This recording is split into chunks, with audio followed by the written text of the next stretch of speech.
जय हिंद दोस्तों। क्षमा चाहेंगे, बीते कुछ दिनों में हमारा चैनल बंद कर दिया गया है, जिस पे कुछ साथियों ने या कुछ जिन्हें आपत्ति थी हमारे चैनल से, उन्होंने हमें ना बताकर डायरेक्ट रिपोर्ट कर दी, जिसके कारण चैनल बंद हो गया है। तो कोई बात नहीं, हम नया चैनल चालू कर रहे हैं ताकि आपकी सहायता हम निरंतर कर सकें। ठीक है। तो वो जो वीडियोस कुछ डिलीट हो गए थे वो तो हमारे पास नहीं है, और हम कोशिश करेंगे हम उन्हें फिर से बनाएं और फिर से आपको आसानी से समझाने की कोशिश करें। ठीक है। तो हम आपको फिर से आज बताएंगे कि आरसीएमएस में किस तरीके से आप नामांतरण के केस में फौती नामांतरण के केस को दर्ज कर सकते हैं। ठीक है। तो सबसे पहले आप रेवेन्यू कोर्ट यूजर लॉगिन, जो आपका ये तीसरा ऑप्शन है, बिल्कुल कंफ्यूज ना हो। पहला ऑप्शन जो है बाएं से पहला और दाएं से तीसरा है ना, इसको आप चुन लें।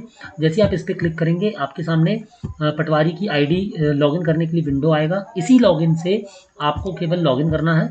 यहाँ पर आप जैसे ही डालेंगे आईडी, पासवर्ड और यहाँ पर कैप्चा, ठीक है, तो ये आपका विंडो सामने खुल जाएगा, इस तरीके से खुल जाएगा। अब यहाँ पर आप देखेंगे ये इस तरीके का विंडो है, डैशबोर्ड है। आवेदन दर्ज करें पे आप क्लिक करें। आवेदन दर्ज करें पे क्लिक करने पे आपके पास 3 विकल्प हैं: अभिलेख दुरुस्ती, बंटवारा और नामांतरण। आपको फौती, विक्रय पत्र, वारसाना वगैरह के जो नामांतरण है वो नामांतरण में दर्ज होंगे। बंटवारा धारा 178 और 178 का जो बंटवारा है वो बंटवारा में दर्ज होगा। और जो अभिलेख दुरुस्ती है आपकी, ठीक है, जिसमें आपको खसरा, रकवा, नाम सुधार या किसी और प्रकार का संशोधन आपको कराना है, जिसकी अधिकारिता केवल और केवल एसडीएम के पास है, उनके आवेदन यहाँ अभिलेख दुरुस्ती से दर्ज होंगे। ठीक है। ये पटवारी आईडी के अंतर्गत है। यदि आप इसके अलावा यदि बाहर से दर्ज करना चाहें, ओपन पोर्टल से दर्ज करना चाहें, तो वहाँ पर वो आपसे पूछेगा कि आप अभिलेख दुरुस्ती का आवेदन किसके पास जमा करना चाहते हैं, तहसीलदार के पास या एसडीएम के पास। ठीक है। तो चलिए शुरू करते हैं नामांतरण।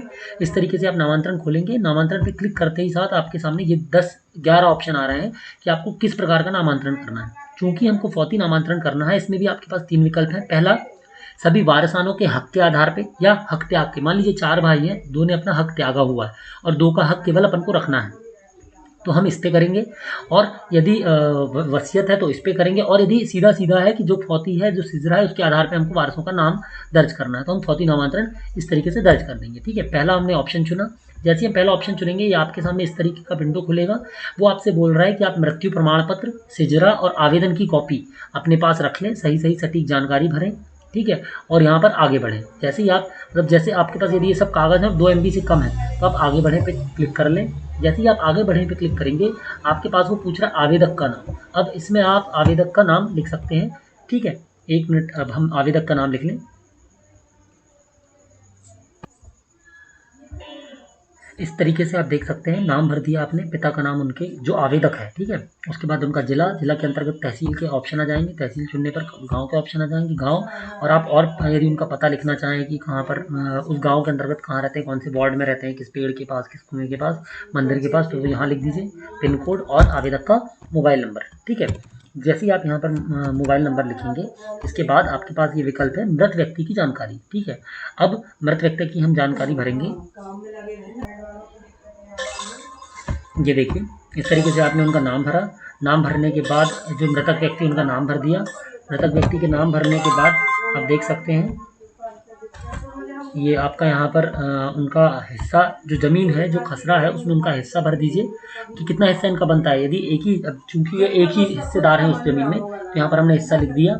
मृत्यु दिनांक लिख दी उनकी। मृत्यु दिनांक के बाद मृत्यु प्रमाण पत्र क्रमांक, जो हमारे वर्तमान में डिजिटल मृत्यु प्रमाण पत्र मिलते हैं, उनके बाएं हाथ में सबसे नीचे रजिस्ट्रेशन नंबर लिखा होगा, वही, या पंजीयन नंबर लिखा होगा, वही उनका मृत्यु प्रमाण पत्र क्रमांक होता है। इसके बाद मृत्यु प्रमाण पत्र अपलोड करना है।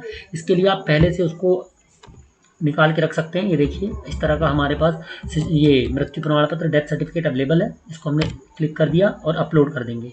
ठीक है। जैसे हम इसको अपलोड कर देंगे, ये हमारा इस तरह से जुड़ जाएगा। ठीक है। ये देखिए, ये यहाँ पर जुड़ गया, आप देख सकते हैं। अब यदि मान लीजिए एक हिस्सा, एक ज़मीन होती जिसमें 6 खातेदार होते, जिनमें से 2 फौत हैं, तो यहाँ पर आप दूसरे का नाम भी इसी तरीके से जोड़ सकते हैं। ठीक है। अब चूंकि एक ही फौत है, तो हमने यहाँ पर उसका चुन लिया। इसके बाद हमने जो मृत व्यक्ति, उसका नाम चुन लिया। फिर यहाँ पर हम उनके वारसानों की जानकारी लिखेंगे। ठीक है। ये देखिए, अब हम यहाँ पर जानकारी लिख देंगे। ये उसी प्रकार से जैसे ऊपर थी जानकारियाँ, ऐसे ही आपको यहाँ पर भी भरना है। नाम भर दिया आपने। आप जिला चुन लीजिए। जिला चुनने के बाद यहाँ पर आप तहसील चुन लीजिए।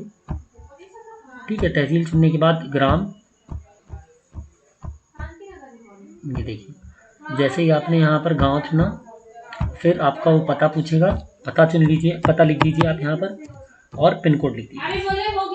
जैसे ठीक है, जैसे ही आप पिन कोड लिखेंगे यहाँ पर, पिन कोड लिखने के बाद वो आपसे रिश्ता पूछेगा, तो इनका रिश्ता आप यहाँ पर लिख दीजिए, ये पिता है। और एक मिनट, यहाँ पर आप पहले चुन लें ना किसकी आप वारसानों की जानकारी भर रहे हैं, फिर यहाँ पर आप उनका नाम लिख दीजिए।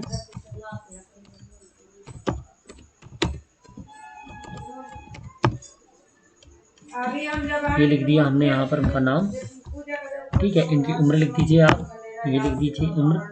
जैसे आप उम्र लिखेंगे थोड़ा देर वेट करिएगा, क्योंकि ये कॉलम जो है अभिभावक वाला वो गायब हो जाता है, ठीक है। तो इसके लिए आप बिल्कुल वो ना करें, ठीक है। फिर उनका जाति वर्ग चुन लीजिए। यहाँ पर आवेदक का मोबाइल नंबर देना अनिवार्य है, ठीक है। तो आप उनका मोबाइल नंबर लिख दीजिए। जैसे आपने नाम जोड़ा, ये एक नाम आ गया है, अगला नाम आप यहाँ पर लिख दीजिए।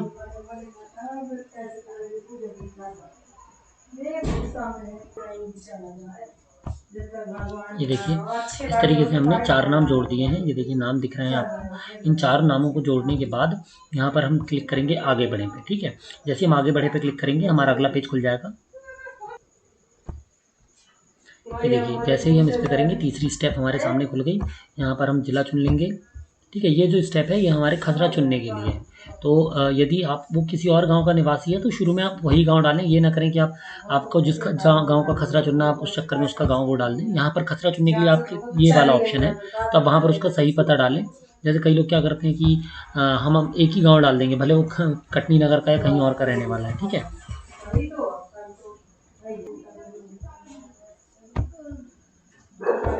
यहाँ पर आप खसरा नंबर चुन लीजिए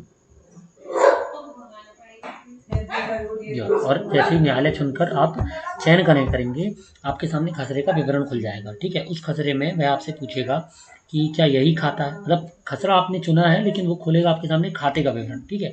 ये खसरा, ये देखिए कई लोगों को ये एरर आती है, तो इसमें आपको घबराने परेशान होने की ज़रूरत नहीं है। आप 2-3 बार इस पर चयन करे पे क्लिक करेंगे तो ये एरर नहीं आएगी। जैसे कई लोग क्या करते हैं कि ये आ रही तो हिस्ट्री डिलीट कर दिए, लॉग आउट कर दिए, तो ये नहीं करना है। ये देखिए हमने एक बार पे क्लिक किया, दोबारा में हमारे सामने ये इस तरीके से उपलब्ध हो गया, ठीक है।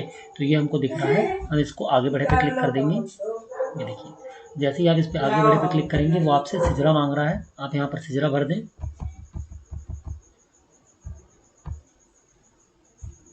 सिजरा पे क्लिक करिए दीजिए आप।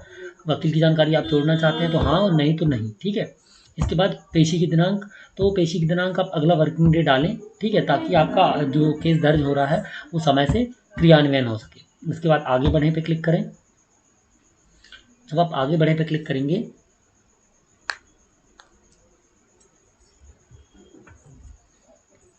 ये देखिए इसमें थोड़ा समय लग सकता है, इसमें घबराएं नहीं। जैसे आपके सामने वीडियो उपलब्ध, वो वीडियो कह रहा हूँ, क्षमा करें। इस तरीके से आपके सामने जैसे ही आपने 5वां स्टेप है प्रिंट का आ जाएगा। प्रिंट में आप देखिए ये आपको दिख रही है आपकी पावती, या इसको आप कह सकते हैं आपका आवेदन का क्रमांक ये लिखा हुआ है दाएं हाथ में, ठीक है। आप इसको देख सकते हैं, आराम से आप पढ़ सकते हैं कि क्या आपने वारसानों के नाम सही जोड़े हैं। चालान क्रमांक वगैरह की जानकारी इसमें नहीं है क्योंकि भौतिक नामांतरण है और पटवारी की आईडी से। यदि ये बाहर से आप दर्ज करेंगे तो ये इसमें चालान क्रमांक लगेगा, ठीक है। अब यहाँ पर आप देखिए आवेदन प्रिंट करें। आवेदन प्रिंट करने के पश्चात आप इसमें प्रिंट करके हस्ताक्षर करके आपसे इसी तरह का आवेदन आप लगा सकते हैं, ठीक है। मतलब इसी आवेदन को हस्ताक्षर कराकर आप जमा कर दें। फिर आवेदन पे आप क्लिक करें, आवेदन पे आगे बढ़ें, ठीक है। जैसे ही आप आगे बढ़े पे क्लिक करेंगे